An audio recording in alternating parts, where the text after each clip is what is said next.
Olá, meus amigos, minhas amigas, povo de Deus, aqueles que gostam de ouvir a palavra do Senhor.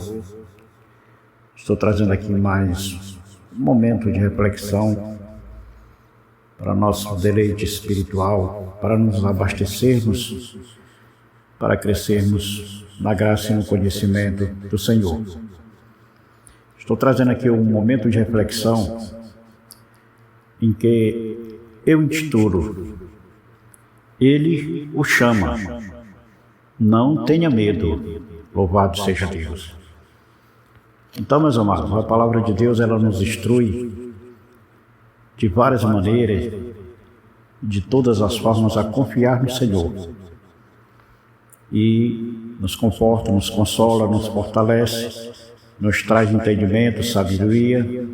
A palavra de Deus, que é a semente da vida, ela nos fornece tudo o que precisamos para a sobrevivência material e espiritual neste mundo.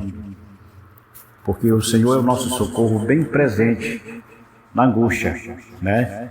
A palavra de Deus, ela tem essa capacidade de nos renovar e nos restaurar. Então, eu tenho aqui como texto básico no livro de Marcos, no Evangelho de Marcos, capítulo 10, versículo 21, aonde está escrito: E Jesus, fitando-o, o amou e disse: Só uma coisa te falta. Vai, vende tudo o que tens, dá aos pobres e terá um tesouro no céu. Então, vem e segue-me. Louvado seja Deus. E ainda para completar e fortalecer, no livro de Mateus 19, também 21, complementando, disse-lhe Jesus: Se queres ser perfeito, vai, vende os teus bens, dá aos pobres e terá um tesouro no céu. Depois, vem e segue-me. Louvado seja Deus. Ao 22 diz que, tendo porém o jovem ouvido esta palavra, retirou-se triste, porque era dono de muitas propriedades. Louvado seja Deus, não sabendo ele que a maior riqueza que nós temos é a nossa salvação, porque aqui tudo passa. Nu viemos e nu voltaremos para o seio da terra. Nu viemos da terra e nu voltaremos para o seio da terra. Então este jovem provavelmente ele não conhecia a palavra de Deus, então era apegado a bens materiais, né, e não entendeu o que Jesus queria lhe proporcionar, que era salvação e vida eterna, né? Louvado seja Deus. Então, meus amados, como esse texto ele é bastante conhecido de nós, a gente vê o quanto as pessoas, elas muitas vezes não entendem os propósitos de Deus em suas vidas, porque estão cegas espiritualmente, e o inimigo, ele cega o entendimento das pessoas que não conhecem a palavra de Deus. E ele faz de tudo porque você não conhece essa palavra, porque ele sabe que ao conhecê-la, você automaticamente estará entrando para o reino de Deus, para a família de Deus, se salvando e levando esse conhecimento aos demais, porque de graça nós recebemos e de graça nós temos que também dar e oferecer. Então a semente da vida, que é o Evangelho de Cristo, as boas novas de salvação, muitas vezes as pessoas não contemplam e não entendem, não, porque não dá a devida atenção e o devido à palavra de Deus, né? E nós sabemos que existem momentos na vida em que nós temos que olhar nos olhos das pessoas para falar aquilo que estamos sentindo. Provavelmente Em algum momento da minha, da sua, das nossas vidas, você e eu, nós paramos para falar algo que julgamos importante. E nessa conversa, nós temos que ser enfáticos ao dizer, olhe para mim. Que você vai conversar com uma pessoa, dialogar com ela, é claro que você quer que ela esteja olhando para você, porque aí você vai saber que ela está lhe dando atenção e lhe dando importância, Então você diz, olhe para mim. Ou muitas vezes também dizendo, olhe nos meus... Essa expressão pode ser proferida de várias maneiras, E por vários motivos, ou seja, por nervosismo, quando precisamos que alguém preste atenção no que nós estamos falando, com paciência, quando estamos calmos e dispostos a ensinar, ou com ternura e amor, quando estamos consolando alguém em compaixão. Então, para cada momento, para cada atitude, para cada circunstância, nós temos um tom de voz diferente no tratar com as pessoas. Jesus foi dotado de um olhar de graça e misericórdia sobre a vida de quem se encontrava com ele, Você consegue imaginar neste momento como é o olhar de Jesus? Pense, analise, feche os seus olhos e se coloque frente a frente com o Senhor. Imagine o Senhor olhando para você nos seus olhos, com um olhar de ternura, de bondade, de amor e de misericórdia. Ele é assentado à sua frente, Os olhos dele penetrando o mais profundo da sua alma, Só que nesse mesmo olhar de ternura, de amor, graça, são refletidos em nós, quando imaginamos o olhar de Jesus. Tudo isso é refletido em nós, Ele olhando através das nossas imperfeições, Deus sonda os nossos corações, então Ele olha através das nossas imperfeições, sabendo que somos imperfeitos, limitados, e volta a dizer, imagine o Senhor olhando para você e chamando a largar tudo o que nos impede de ter uma vida plena com Ele. Ou seja, aqui tem uma pergunta: você tem vida plena com o Senhor? Você tem uma vida de profundidade com o Senhor?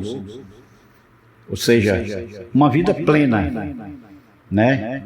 Ela engloba uma vida de oração, uma vida de retidão, uma vida de verdadeira entrega, Uma vida de confiança no Senhor, Isso se chama vida plena, De sinceridade, de humildade, de amor ao Senhor.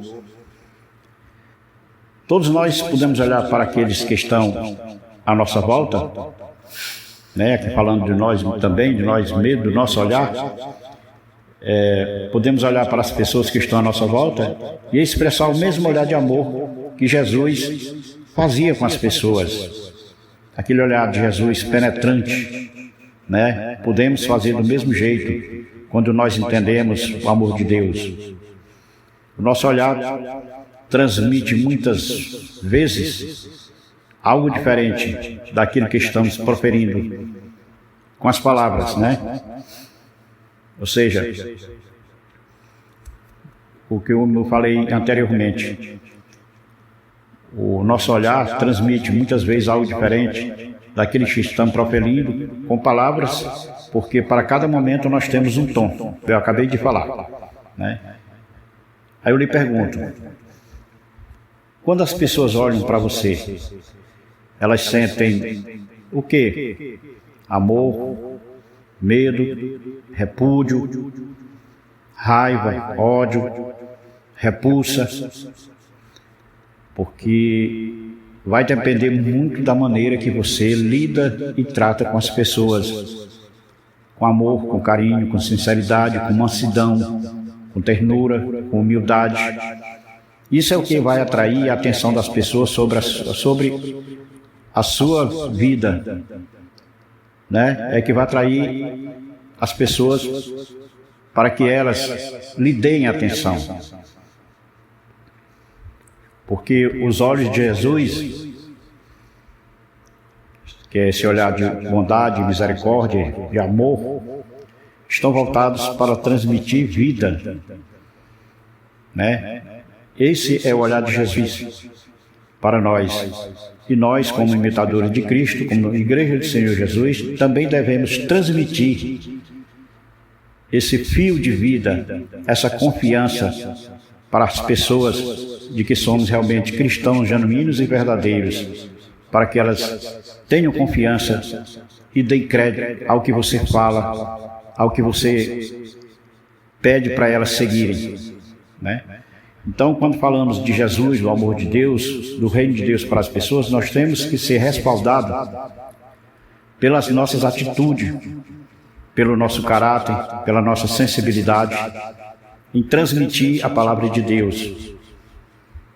Ainda que você pense ter sido esquecido, meu amado ouvinte, eu estou falando para aqueles que estão pensando que foram esquecidos por Deus em algum momento, em algum lugar, em algum tempo, porque nada dá certo, né? As coisas continuam dando errado, a pessoa não consegue se conectar com Deus, porque ela fica revoltada, né? Mas saiba você que o Senhor, Ele nunca se esquece de ninguém.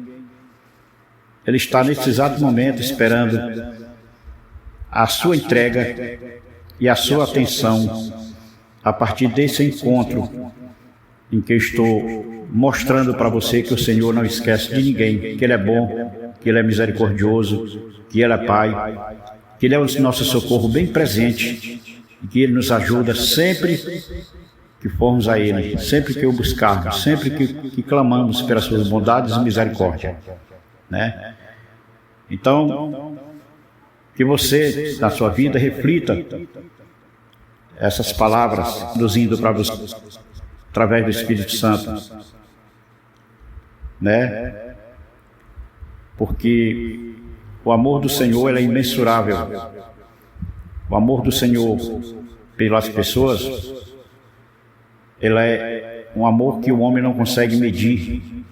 É grande. Para isso ele deu prova disso, dando o melhor de si naquela cruz do Calvário. Ali foi a maior prova de amor aos homens e à humanidade e a todas as gerações, né? Então, você deve pensar, analisar, buscar a Deus enquanto se pode achar. Não pense que o Senhor esqueceu de você, nunca, jamais, né? Ele não vai desistir de você nunca. Você deve ser, para o Senhor, uma coisa muito importante. Você é importante para Ele. Você imagine, neste momento, o Senhor lhe chamando, dizendo: filho, não tenha medo, não temas. Eu sou teu Deus, não te espantes. Eu te ajudo, eu te esforço. Basta olhar para mim, basta clamar a mim e responder-te-ei e mostrar-te-ei coisas grandes. E o Senhor supre, além de nos socorrer, supre todas as nossas necessidades. Pensem nisso. Pensem nisso. Feche os seus olhos neste momento de meditação. Imagine o Senhor olhando para você com aquele olhar de ternura, de bondade, de misericórdia, dizendo: filho meu, filha minha, não temas, crê somente, louvado seja Deus. Faça isso, entregue-se inteiramente ao Senhor, sua vida, seus planos, seus projetos de vida, sua família. Entregue tudo nas mãos do Senhor, consagre tudo ao Senhor, e o mais Ele fará. Porque está escrito na sua palavra: buscai primeiro o reino de Deus e a sua justiça, e as demais coisas serão acrescentadas. E Deus se cumpre. É assim que o Senhor nos trata, é assim que o Senhor nos ama, E é assim que o Senhor quer que façamos, confiando nele plenamente. Porque a nossa fé é que faz a diferença. A nossa fé e a nossa obediência é que faz a diferença diante dos demais que não se prostram diante de Deus, que não têm fé, que não buscam o Senhor, que não dão crédito ao Senhor. Então pense nisso. Busca a Deus, volta a dizer, busca a Deus, se aproxime de Deus. Ele te ama muito, demais. Experimente. Eu desafio a você a buscar a Deus, a se chegar a Ele, a orar a Ele, a suplicar a Ele. Que eu sempre estou para ver uma pessoa que buscou a Deus, que clamou a Ele, que confiou nele, para dizer que foi decepcionado. Eu duvido, eu desafio qualquer um. Que Deus em Cristo nos abençoe rique e poderosamente em nome do Senhor Jesus. Fiquem todos com Deus. Pensem nisso. Em nome de Jesus. Amém.